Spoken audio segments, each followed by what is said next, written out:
Joan Laporta kembali terpilih sebagai presiden Barcelona setelah memenangkan pemilihan presiden klub yang digelar pada Minggu 15 Maret waktu setempat. Dalam pemungutan suara tersebut, Laporta meraih sekitar 68% dukungan dari anggota klub yang ikut memilih. Kemenangan ini memastikan Laporta akan kembali memimpin klub raksasa Spanyol tersebut hingga tahun 2031. Dilansir dari laporan klub Barcelona dan berbagai media olahraga, mayoritas anggota klub memberikan kepercayaan mereka kepada Laporta untuk melanjutkan kepemimpinannya. Hasil pemilu ini sekaligus memperkuat posisinya sebagai tokoh utama dalam menentukan arah masa depan Barcelona dalam beberapa tahun ke depan. Pemilihan presiden di Barcelona memang berbeda dengan kebanyakan klub sepak bola lainnya. Klub asal Catalan ini memiliki tradisi demokratis, di mana para anggota klub memiliki hak langsung untuk memilih siapa yang akan memimpin klub. Sistem ini membuat para anggota memiliki peran besar dalam menentukan kebijakan dan masa depan Barcelona. Performa gelandang veteran Casemiro yang kembali menanjak bersama Manchester United belum tentu membuatnya bertahan lebih lama di klub tersebut. Menurut laporan yang beredar di media olahraga Inggris, pelatih Manchester United saat ini Michael Carrick menilai bahwa sang pemain kemungkinan besar tetap akan meninggalkan Old Trafford pada bursa transfer musim panas mendatang. Sumber internal klub menyebutkan bahwa kedua pihak sebenarnya sudah memiliki kesepemahaman sebelumnya. Gelandang berusia 34 tahun itu diperkirakan akan mengakhiri masa baktinya bersama Manchester United saat kontraknya habis di akhir musim ini. Kesepakatan tersebut disebut tetap berlaku meskipun penampilan Casemiro dalam beberapa pertandingan terakhir cukup impresif. Sejak Carrick mengambil alih kursi pelatih, Casemiro memang tampil cukup konsisten. Ia sudah bermain dalam 9 penampilan dan bahkan disebut-sebut sedang menunjukkan salah satu performa terbaiknya selama 4 tahun membela klub. Namun, faktor keuangan menjadi pertimbangan besar bagi klub. Casemiro diketahui menerima gaji sekitar 350.000 pounds per minggu. Jika ia pergi, maka Manchester United diperkirakan bisa menghemat lebih dari 18 juta pounds per tahun dari beban gaji Casemiro. Manchester United meraih kemenangan penting 3-1 atas Aston Villa dalam lanjutan Premier League. Hasil ini membuat peluang United untuk mengamankan tiket ke Liga Champions musim 2026-2027 semakin terbuka.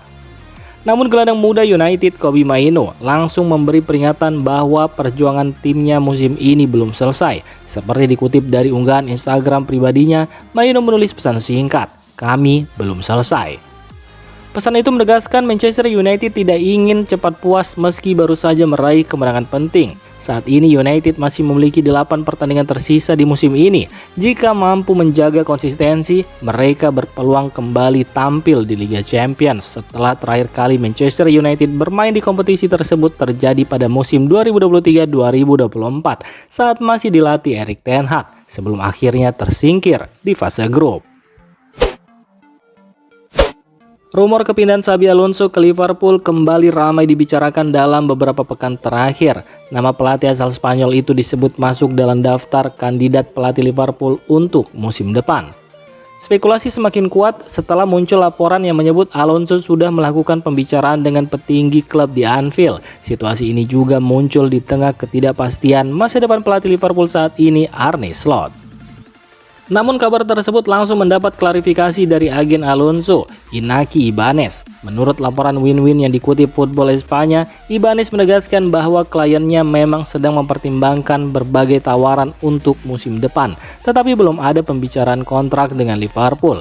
Ibanez juga menilai kabar mengenai negosiasi antara Liverpool dan Alonso saat ini masih sebatas spekulasi media. Pertandingan finalisima antara timnas Argentina dan timnas Spanyol dipastikan batal digelar. Laga yang mempertemukan juara Copa America 2024 dan UEFA Euro 2024 itu sebelumnya direncanakan berlangsung di Doha, Qatar. Kabar ini menjadi pukulan bagi kapten Argentina Lionel Messi. Ia disebut kecewa karena pertandingan tersebut dianggap sebagai ujian penting sebelum turnamen besar berikutnya, sekaligus peluang menambah koleksi trofinya. Menurut pernyataan resmi UEFA, pembatalan terjadi setelah negosiasi dengan CONMEBOL tidak menemukan kesepakatan soal jadwal dan lokasi baru.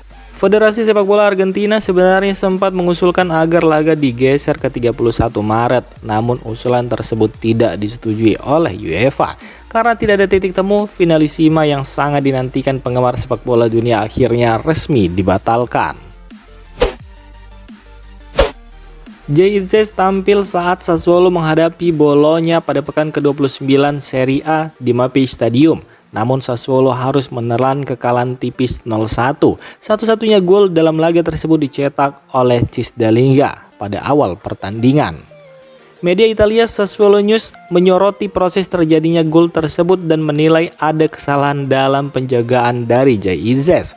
Gol berawal dari serangan di sisi kanan yang dibangun Riccardo Orsolini. Bola kemudian diteruskan lewat tembakan keras Jens Odgaard yang sempat mengenai pemain Sassuolo hingga bola memantul liar ke dalam kotak penalti. Dalam situasi itu Izes terlibat duel dengan Dalinga. Namun menurut ulasan Sassuolo News, Izes dianggap tidak mengawal Dalinga dengan ketat sehingga penyerang asal Belanda tersebut bisa berbalik dan melepaskan tembakan yang berujung gol kemenangan bagi Bologna. Arda Güler mencuri perhatian saat Real Madrid menang 4-1 atas LC dalam laga La Liga di Santiago Bernabeu Stadium. Gelandang asal Turki itu mencetak gol spektakuler dari jarak sekitar 68 meter. Tembakan jauhnya langsung membuat seluruh stadion bergemuruh karena situasi awalnya terlihat tidak berbahaya. Gol tersebut bahkan disebut sebagai salah satu momen paling luar biasa yang pernah disaksikan publik Bernabeu. Para penonton sudah bersorak saat bola masih melayang di udara sebelum akhirnya benar-benar masuk ke gawang. Menurut laporan sejumlah media pertandingan, gol itu juga memiliki nilai sejarah. Ini menjadi gol dari setengah lapangan pertama yang terjadi di La Liga dalam sekitar 15 tahun terakhir, sekaligus salah satu gol dengan jarak terjauh dalam sepak bola Spanyol. Pelatih Real Madrid Alvaro Arbeloa juga mengaku kagum dengan gol tersebut. Ia menilai gol Güler begitu istimewa hingga layak dikenang, bahkan disebut-sebut berpotensi menjadi kandidat kuat FIFA Puskás Award. AC Milan harus menelan kekalahan saat bertandang ke markas Lazio di Stadio Olimpico. Pelatih Massimiliano Allegri mengungkapkan kekalahan ini terjadi karena timnya melakukan terlalu banyak kesalahan sendiri sepanjang pertandingan. Menurut Allegri, lawan tampil lebih lepas karena tidak berada di bawah tekanan besar. Sebaliknya, AC Milan datang dengan beban tinggi karena ingin memangkas jarak poin dengan rival mereka Inter Milan di klasmen. Meski begitu, Allegri menilai permainan timnya sebenarnya tidak terlalu buruk. Namun sejumlah kesalahan yang terjadi di momen penting membuat Milan gagal membawa pulang poin dari Olimpico. Akibat hasil ini, Milan pun harus pulang dengan tangan hampa dan kehilangan kesempatan untuk mendekati Inter dalam perebutan gelar Serie A. Kabar terbaru datang dari AC Milan. Klub raksasa Italia itu dilaporkan sedang menyiapkan kontrak baru untuk gelandang veteran Luka Modric. Sejumlah media olahraga Eropa melaporkan Milan ingin memperpanjang kontrak Modric hingga Juni 2027. Keputusan ini muncul karena peran Modric masih sangat penting di tim musim ini. Di bawah pelatih Massimiliano Allegri, Modric tetap menjadi pemain kunci di lini tengah berkat pengalaman dan kemampuannya mengatur permainan. Direktur klub Iglitari juga menyebut hubungan Modric dengan Milan sangat baik. Klub menghargai kontribusinya, sementara Modric juga disebut memiliki kedekatan dengan tim.